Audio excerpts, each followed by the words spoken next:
ഇത് രാമചന്ദ്രൻ NK.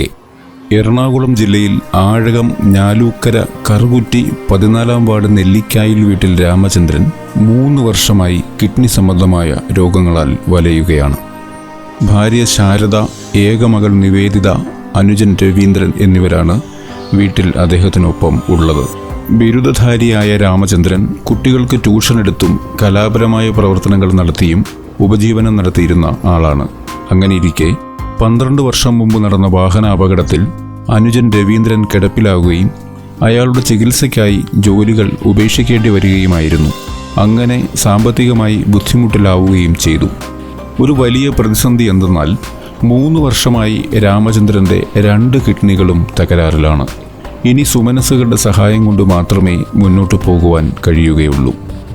ഭാര്യയും മകളും മാത്രമുള്ള അദ്ദേഹത്തിൻ്റെ കുടുംബം അനുജനായ രവീന്ദ്രനെയും കൂടി നോക്കേണ്ട അവസ്ഥയിലാണ്.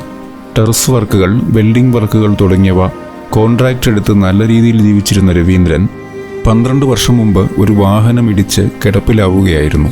പ്രാഥമിക കൃത്യങ്ങൾ പോലും കിടന്ന കിടപ്പിൽ തന്നെ നിർവഹിക്കേണ്ട അവസ്ഥയാണ് അദ്ദേഹത്തിന്. ബന്ധുവീടുകളിൽ നിന്ന് സഹായത്തിന് ആളുകൾ വരാറുണ്ടെങ്കിലും എന്നും അത് സാധിക്കാറില്ല. രാമചന്ദ്രനെ സംബന്ധിച്ച് ആഴ്ചയിൽ 3 ഡയാലിസിസ് ചെയ്യേണ്ടതുണ്ട്. ഒരു ഡയാലിസിസിന് 1200 രൂപയും 1300 രൂപ അതിൻ്റെ അനുബന്ധ സാധനങ്ങൾ വാങ്ങുന്നതിനും 3000-ഓളം രൂപ മരുന്നുകൾക്കും ചിലവാകുന്നുണ്ട്. അനുജൻ്റെ അവസ്ഥയും മറിച്ചല്ല, സ്ഥിരമായി ഡയാലിസിസ് ചെയ്യേണ്ടതുണ്ട്. കിഡ്നി മാറ്റിവെക്കുവാനുള്ള പരിശ്രമങ്ങൾ നടത്തിയപ്പോൾ ഷുഗറിൻ്റെ പ്രശ്നങ്ങൾ, സോഡിയം കുറയൽ, പ്രഷറിൻ്റെ വ്യതിയാനം, അങ്ങനെ ഓരോ കാരണങ്ങൾ കൊണ്ട് കിഡ്നി മാറ്റിവെക്കുന്ന ശസ്ത്രക്രിയ ഡോക്ടേഴ്സ് തന്നെ നിർദ്ദേശിക്കുന്നില്ല എന്നത് വളരെ ദാരുണമായ അവസ്ഥയാണ്. എൻ്റെ പേര് നിവേദിത. ഇതെൻ്റെ അച്ഛൻ. വീട്ടിൽ അച്ഛൻ, അമ്മ, ഞാൻ, പിന്നെ കൊച്ചച്ഛനാണുള്ളത്. എൻ്റെ അച്ഛൻ 3 വർഷമായിട്ട് കിഡ്നി തകരാറ് മൂലം ഡയാലിസിസ് ചെയ്തുകൊണ്ടിരിക്കുകയാണ്. പിന്നെ വീട്ടിൽ അച്ഛൻ്റെ അനിയൻ കൊച്ചച്ഛനാണുള്ളത്. കൊച്ചച്ഛൻ 11 വർഷമായിട്ട് വാഹനാപകടത്തെ തുടർന്ന് കിടപ്പ് രോഗിയാണ്. പിന്നെ അമ്മയാണുള്ളത്. അമ്മയാണ് ഇവർ രണ്ടാളെയും നോക്കുന്നത്. അമ്മയ്ക്ക് ജോലിക്കൊന്നും പോകാൻ പറ്റുന്നില്ല. വീട്ടിൽ സാമ്പത്തികമായിട്ടും വളരെ പിന്നോക്കം തന്നെയാണ്. അച്ഛന് തുടക്കത്തിലെ ഷുഗർ സംബന്ധമായിട്ടായിരുന്നു തുടങ്ങിയത്. അങ്ങനെ കിഡ്നിനെ ബാധിച്ചിട്ട് ഇപ്പോൾ ആഴ്ചയിൽ 3 ദിവസം ഡയാലിസിസ് ചെയ്യുന്നുണ്ട്. മുക്കുന്നൂർ MAGG ആശുപത്രിയിലാണ് ഡയാലിസിസ് ചെയ്തു വരുന്നത്. പിന്നെ മരുന്നുകൾക്കായാലും വാങ്ങിക്കുന്നതിനൊക്കെ നല്ല പൈസ ചിലവാണ്. അപ്പം അതിനും നല്ല ബുദ്ധിമുട്ടാണ്. അപ്പോൾ ഈ ഒരു അവസ്ഥയിൽ എല്ലാവരും സഹായിച്ചാലേ മുന്നോട്ട് പോകാൻ പറ്റുള്ളൂ. കുറച്ച് നാളുകൾക്ക് മുമ്പ് ഇദ്ദേഹത്തെ സഹായിക്കുന്നതിനായി ചില സാമൂഹിക പ്രവർത്തകർ ഒരു വീഡിയോ എടുത്തു പോവുകയും ഒരു അക്കൗണ്ട് പുതിയതായി തുടങ്ങുകയും ചെയ്തു. പണം അക്കൗണ്ടിൽ വന്നെങ്കിലും അദ്ദേഹത്തിൻ്റെ കയ്യിൽ പണം ലഭിച്ചില്ല എന്നതും ഇവരെ തളർത്തുന്ന സംഗതിയാണ്. നമസ്കാരം, ഞാൻ കറുകുറ്റി ഗ്രാമപഞ്ചായത്ത് പ്രസിഡന്റ് ബാബു സാനി. എൻ്റെ സഹമെമ്പർ വികസന standing committee chairman Shri PI Sahadevan.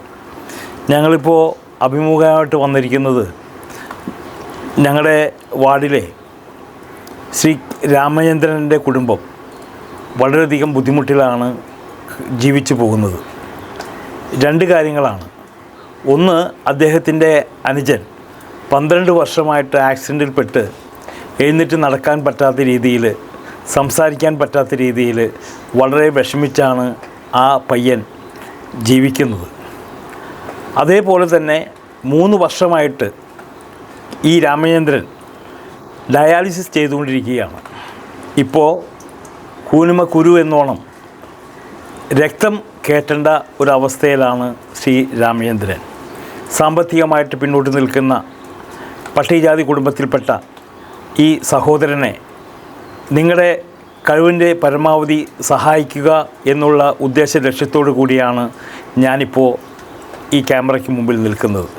നിങ്ങളെല്ലാവരുടെയും സഹായ സഹകരണങ്ങൾ സാമ്പത്തികമായിട്ട് ഞങ്ങൾ നൽകുന്ന ബാങ്കിൻ്റെ നമ്പറിൽ നിങ്ങൾ അയച്ചു തരണമെന്ന്, ബാങ്ക് അക്കൗണ്ടിലേക്ക് അയച്ചു തരണമെന്ന് വിനയപൂർവ്വം അഭ്യർത്ഥിക്കുന്നു. നന്ദി, നമസ്കാരം. ഒരു തരത്തിലും ജീവിതം മുന്നോട്ട് പോകുവാൻ സാധിക്കാത്ത അവസ്ഥയിലാണ് രാമചന്ദ്രൻ. മറ്റൊരു ജോലിക്ക് പോകാൻ സാധിക്കുന്നില്ല. വീട്ടിൽ മറ്റാർക്കും ജോലിയില്ല. ഈ സാഹചര്യത്തിൽ മകൾ ബിരുദധാരിയായ നിവേദിതയ്ക്ക് ഒരു ജോലി ലഭിക്കുകയാണെങ്കിൽ ഈ അവസ്ഥയ്ക്ക് ചെറിയ ഒരു മാറ്റം വരുത്തുവാൻ സാധിക്കും. ജോലിയില്ലാത്ത ഈ കുടുംബത്തിന് ദൈനംദിന ചെലവുകൾക്ക് പണം കണ്ടെത്തണം. 2 അംഗങ്ങൾക്ക് ഡയാലിസിസ് ചെയ്യണം, മരുന്നുകൾ വാങ്ങണം. ഇതിനാൽ വളരെ ബുദ്ധിമുട്ടിലാണ്. കിഡ്നി മാറ്റിവെക്കാനുള്ള സാധ്യത അടഞ്ഞതോടുകൂടി ജീവൻ നിലനിർത്താനുള്ള ആവശ്യത്തിലേക്കുള്ള പണമെങ്കിലും കിട്ടുകയാണെങ്കിൽ വളരെ ഉപകാരമായിരുന്നു എന്നാണ് അദ്ദേഹം പറയുന്നത്. ഏതു തരത്തിൽ ഈ കുടുംബത്തെ സഹായിക്കണമെന്നത് നിങ്ങൾ തന്നെ തീരുമാനിക്കുക.